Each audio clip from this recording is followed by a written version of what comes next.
Magandang araw mga kasabong. Welcome back po kayo sa aking YouTube channel. Sa ngayong episode na to ay ang ating tatalakayin ay about sa egg collection at egg disinfection. So bakit kailangan po ang mga bagay na ito mga kasabong? So kung tayo nagbe-breed at gusto tayong lumaban sa mga magandang labanan talaga, napaka-importante po nito itong egg collection at disinfection. So kailangan po talaga nating i-kolekta ang lahat ng mga itlog bawat araw ng ating mga inahin. So huwag po nating papabayaan na andun lang sila sa kanilang pugad, dahil madali po yung makontaminate, lalo na pag naapakan ng inahin at ang inahin ay nakaapak din sa kanilang ipot o dumi nila. So madudumihan po yun. So as much as possible, every 2 hours po mga kasabong, i-kolekta po natin ang ating mga itlog.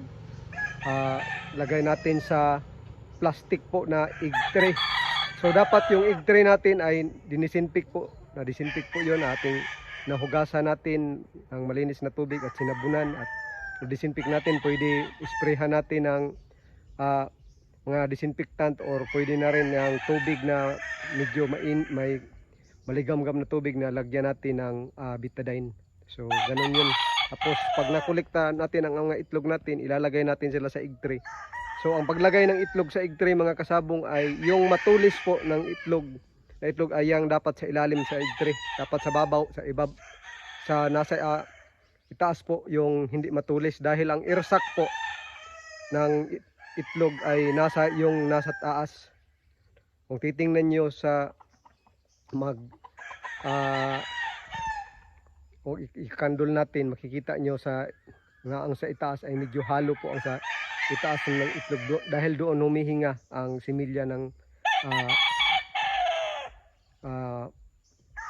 itlog ng manok.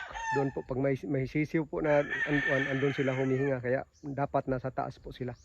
So ikolekta po natin ang lahat ng mga itlog natin. Kahit po naghihinats lang po tayo, mas maganda talagang ikolekta, tapos ibalik na lang natin pag ito ay na maglimlim na ang ating inahin. So pwede nating lagyan ng mga dami na itlog. Pwede yung mga laruan na itlog lang.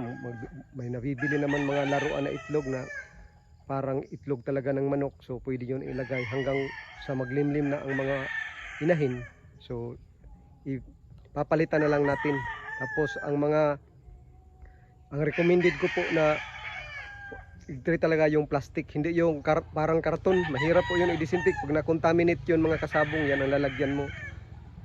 May tendency na ang ating itlog ay masisira.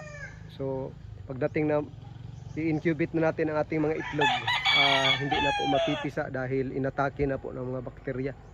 So wag po kayong gumamit yun ng egg tray na karton. Mag-invest po kayo sa plastic na egg tray. Tapos sa mga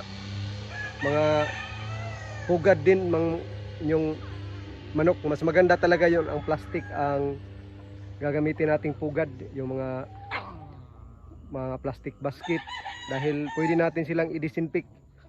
Kung ako basta nagbe-breed ako, dinidisinfect ko talaga, ini-sprayan ko sila, either microban or Jordi, pwede naman yung ganun na disinfectant. So i-spray natin sa mga pugad ng ating manok bago tayo mag-breeding. So yan po ang advice ko sa kung gusto kayong mag-breed ng at magkaroon ng maganda na resulta ng mga sisiw, at eventually mga magandang resulta ng stag. So yun po ang mabuting gawin. Napaka-importante talaga ng egg collection. Tapos pag mag-egg collection tayo, dapat may dala-dala tayong lapis para pag may itlog, so automatic lalagyan natin ng marking ang itlog. Halimbawa sa akin, number coding lang naman ang sa akin, so ilalagyan ko ng number code. Halimbawa number 10 ang itlog sa brood pin number 10, so lalagyan ko lang ng 10. So alam ko na kung sino ang inahin ng doon. Alam ko na kung sino ang broodcock. Tapos lalagyan ko lang yun ng pizza kung anong araw yun nilabas na itlog para matrace ko kung ilang araw na po ang itlog na to. So diyan ko po na prove na kahit ilagay ko sa refrigerator ng mga 3 linggo, so mga 21 days, hindi pa rin nasisira ang itlog kung naka-refrigerate lang siya. So yan po. So halika kayo mga kasabong, samahan nyo po ako, magdi-disinfect po tayo ng mga nakolekta nating mga itlog. Pagkatapos ng egg collection mga kasabong sa isang araw, so halimbawa pag sa gabi na nakolekta na ang lahat ng mga itlog na naipon natin, so nakalagay sila sa ganitong egg tray mga kasabong. So mga kasabong, wag po kayong gumamit ng egg tray na yung ordinary na egg tray na parang karton lang. Mahirap po yung i-disinfect. So dapat ang mga egg tray nyo mga kasabong na lalagyan ng itlog ay dapat dinisinfect nyo. So nuhugasan natin sila ng malinis na tubig at tapos sasabunin, tapos i-disinfect natin sila.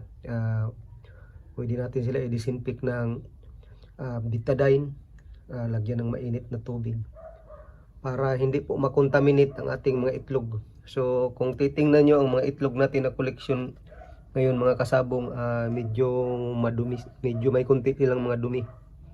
So ito po, kita nyo, medyo madumi.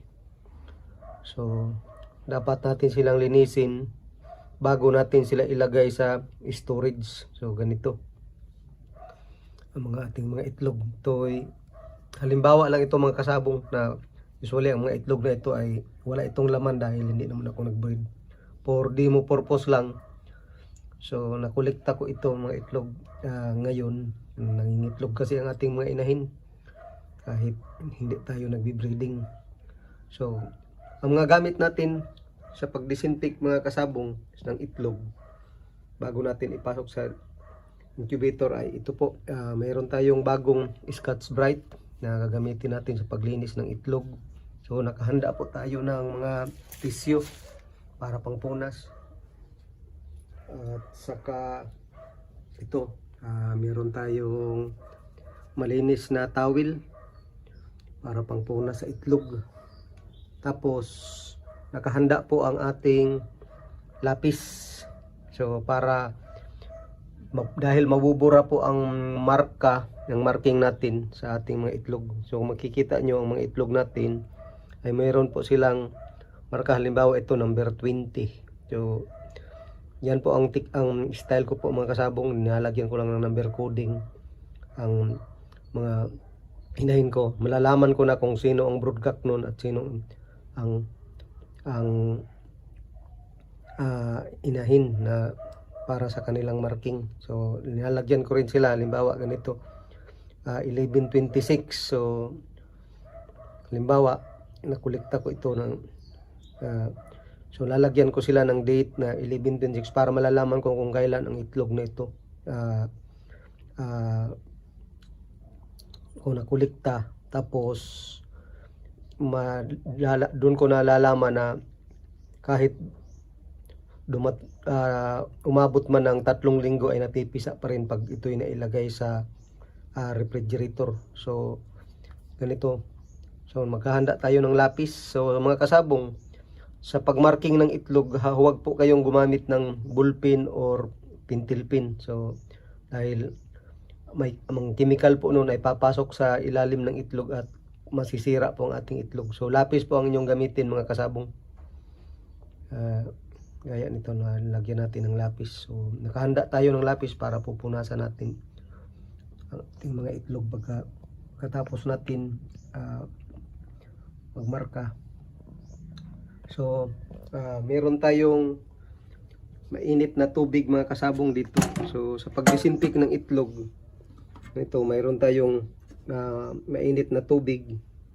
Ihahalo natin dito sa tubig na malamig, maligam. Ito, linagyan po natin ito ng isang takip po ng betadine, yung pang ginagamit sa sugat kung masusugatan ang tao. So lalagyan po natin sila ng ah, medyo mainit na tubig para maging maligam-gam po sila. Dahil pag nag-disinfect tayo ng itlog, hindi po pwede na malamig na tubig ang gagamitin natin. Medyo maligam-gam po. Yung medyo mas mainit ng konti ang temperature kaysa ating mga itlog. Dahil pag malamig po yun, ay papasok po yun sa loob ng mga itlog at masisira ang ating itlog ng manok. So para hindi masira, so lagyan natin ng mainit na tubig para maligam-gam na, at hintayin natin na ngayon medyo mainit na. So ganyan po ang ating gagawin. So magdi-disinfect po tayo ng itlog mga kasabong. So ito po ang ating ginagawa. Ganito lang, nakahanda ang ating, so nandito ang ating bulpin, so lapis. So ganito po mga kasabong, kukunin lang natin ang mga itlog. So ganito ang itlog at dito ang Scotch Brite. So atin lang silang babasain dito ang itlog. Tapos so ito number 5 ang marking niya, tapos 1126. So mabubura po ito mga kasabong. Lilinisin po natin ating mga itlog. Ganito, linis na itlog. Scotch Brite po na bago para hindi makontaminate. So pagkatapos po natin malinis, ito nalinis na mga kasabong na bata. Medyo bilisan natin mga kasabong pag maglinis tayo ng itlog. So ano na, medyo malinis na. So pupunasan natin ng malinis na towel para hindi na gaanong basa. So ganito. Tapos atin silang pupunasan pa rin ng tissue para matanggal ang kanilang tubig at hindi pumasok sa loob. Ito ngayon malinis na mga kasabong. So pagkatapos nito, malinis na ang itlog. Ganito. So lalagyan na naman natin sila ng marking. Number 5 ito. So lalagyan natin 5. Din sa kabila dito rin 5. So lalagyan natin 1116 o 1126. So yun. Tapos ilalagay natin siya sa dito sa ating egg tray. So sa paglagay sa egg tray mga kasabong, yung matulis na porsyon ng itlog, kaya ganito ang matulis, ito ang medyo matulis dito, ito ang dapat nasa ilalim, ang matulis na porsyon ng itlog. Yung yan po ang tamang paglagay ng itlog, yung matulis ay nasa ilalim. So magdi-disinfect ulit tayo ng iba.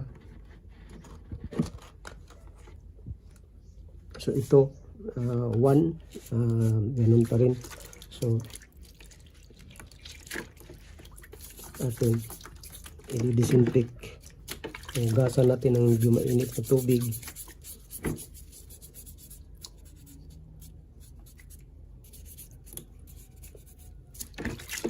Yan. So malinis na siya mga kasabong. Punasan natin. So at alagyan ulit natin ng ilang marking.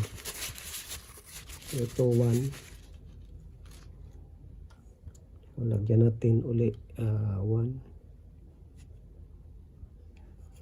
So 1126. So, lagay doon. Ito number 7.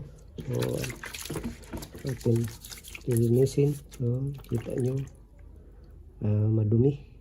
So, medyo may konting dumi siya. So, ito po may konting dumi. So makita natin. So alisin natin ang mga dumi. So tingnan nyo, wala na, malinis na siya, natanggal na. So Scotch Brite talaga na ang gamitin nyo yung bago.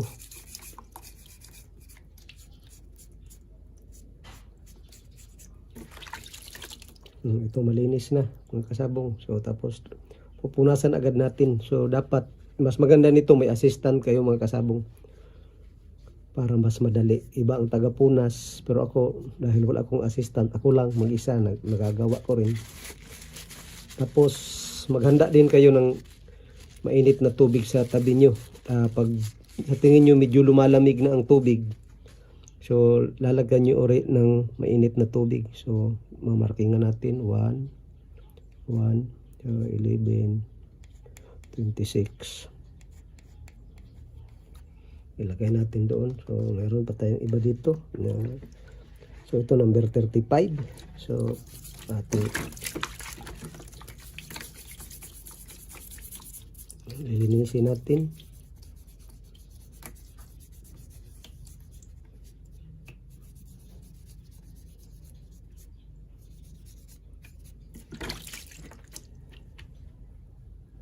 Ito malinis na.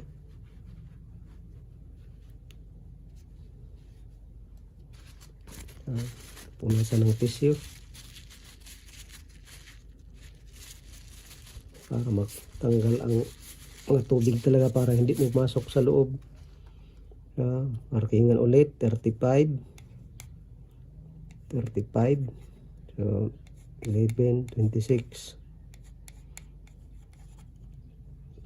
Lagay doon. Meron pa dito number 10.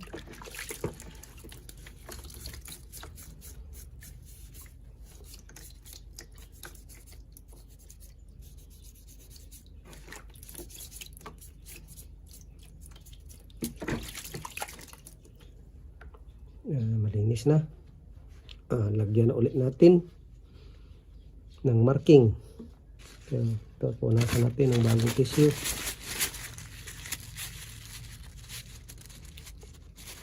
Markingan ulit natin number 10. Ito. So 11, 26. Ito po ang aking method talaga. Ninalagyan ko sila ng pananda. So ito number 20. So lilinisin natin ang number 20. Madumi siya. So ito medyo madumi ang itlog. So tatanggalin natin ang kanyang dumi.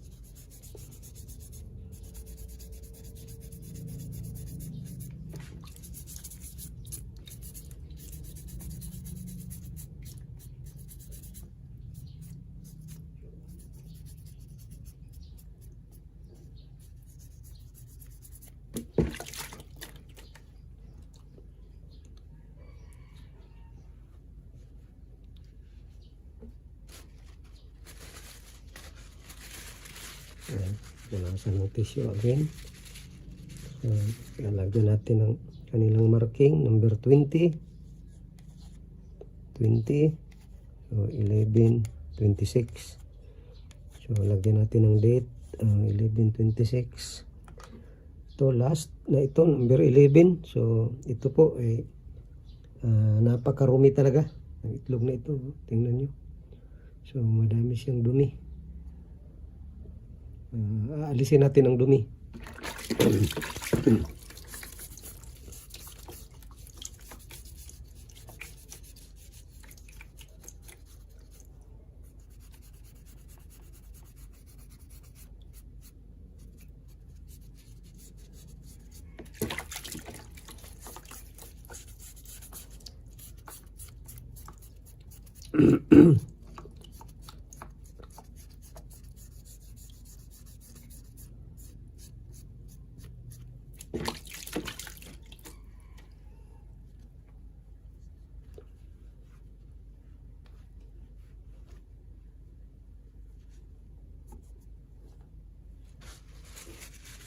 Punasan natin tissue. Tapos na tayo mga sabong. So ito 11. Lalagyan ulit natin ng marking. So number 11. So number 11. So nakuliktang itlog 11/26. So ito po ang kasabong. Ayan. Nalinis na natin ang ating mga itlog. So talagang wala na silang dumi. Ito, wala na silang dumi mga kasabong. Malinis na ang mga itlog.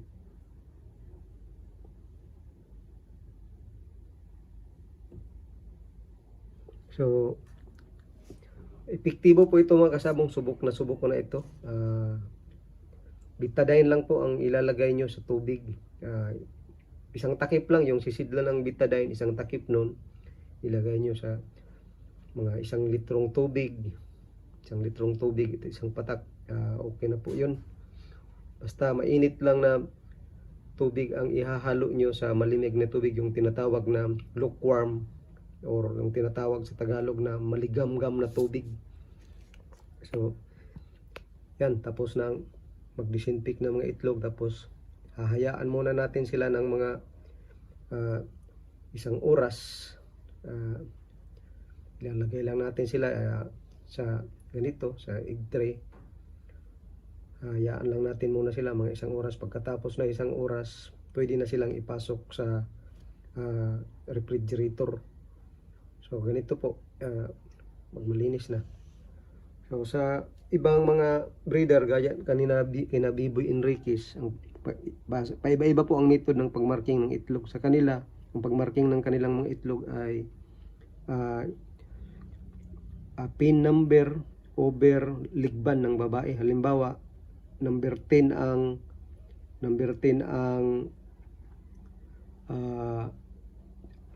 breeding pin doon nakuha. So ilalagay nila doon ang number 10, tapos over ang ligban number ng babae na manok ang inahin.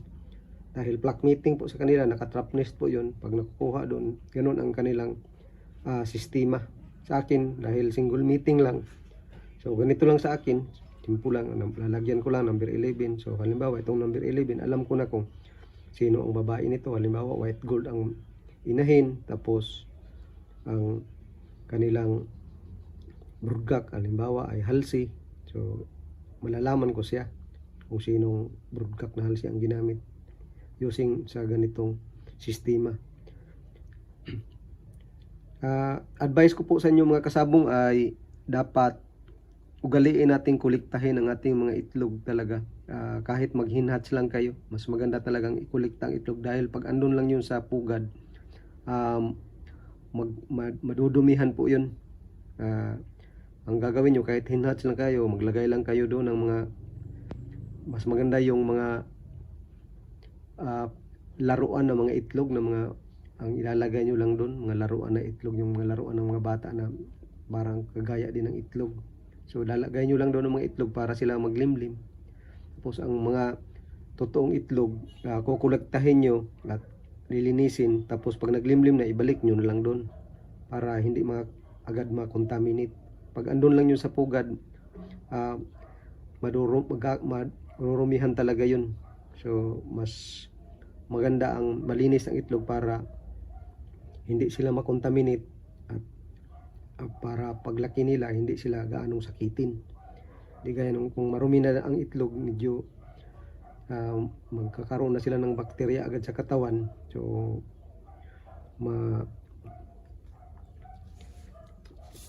sa sisiyo pa lang sila, medyo medyo sakitin na sila.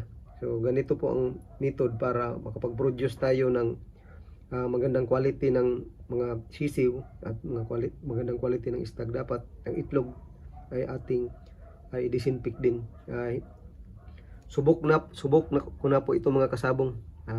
Talagang subok ko na ito. Probe na po ito. Ilang taon ko po na po itong ginagawa. Epektibo talaga. So pagkatapos nito, mga 1 oras, pwede na itong ipasok sa loob ng refrigerator. So yung refrigerator po mga kasabong na lalagyan ng itlog, advice ko po ay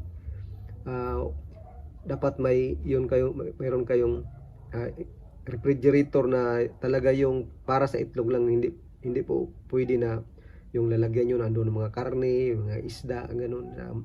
Posibleng makontaminate ang mga itlog nyo. Tapos ilalagay nyo lang po ang itlog, hindi po sa freezer.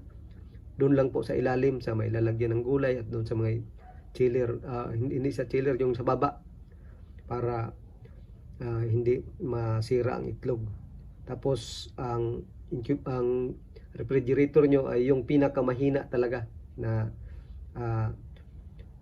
temperature, ang thermostat nyo, yung i-adjust nyo sa pinakamahina talaga para hindi ganong malamig sa loob, para ma-preserve natin ang ating itlog, mga kasabong, at hindi masira. So ito po ay talagang subok ko na, at sa mahabang panahon na nasubukan ko ito ay talagang epektibo at recommended ko po talaga ito. Huwag po nating hayaan ang ating mga itlog sa pugad lang, kahit hinhatch lang tayo, o kung lalo na pag tayo gamit ng incubator. At dapat every 2 hours po, mga kasabong, i-kolekta natin ang mga itlog kung maaari. Halimbawa every 2 hours. So yun po ang gagawin ng egg collector. Halimbawa gaya nila kanina Bibo Enriquez, may taga-kolekta talaga ng itlog na ganun lang ang trabaho. So every 2 hours kinukolekta ang itlog. Ako, as much as possible, ginagawa ko rin yun. Inaagapan ko talaga na makuha agad ang itlog at mailagay sa egg tray. At kung medyo madumi talaga, kung talagang madumi ang itlog, hindi ko po na hinihintay na mag-disinfect sa gabi. So pagkakita ko, pag marumi talaga ang itlog, so i-disinfect ko agad yun. Ang itlog, ibubukod ko na yun at i-disinfect ko na at ilalagay sa ibang egg tray, at ito ay na-disinfect na. At ang iba, yung medyo hindi ganong madumi, pwede na sa gabi. Effective po talaga.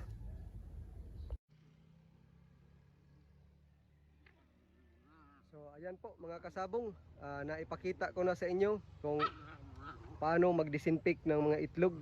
So talagang subok ko na po yun. Huwag po kayong mabahala mga kasabong na masira ang itlog. Hindi talaga, pag sinunod nyo lang yun, ang procedure na tinuro ko, yung maligam-gam na tubig, tapos lalagyan mo ng betadine.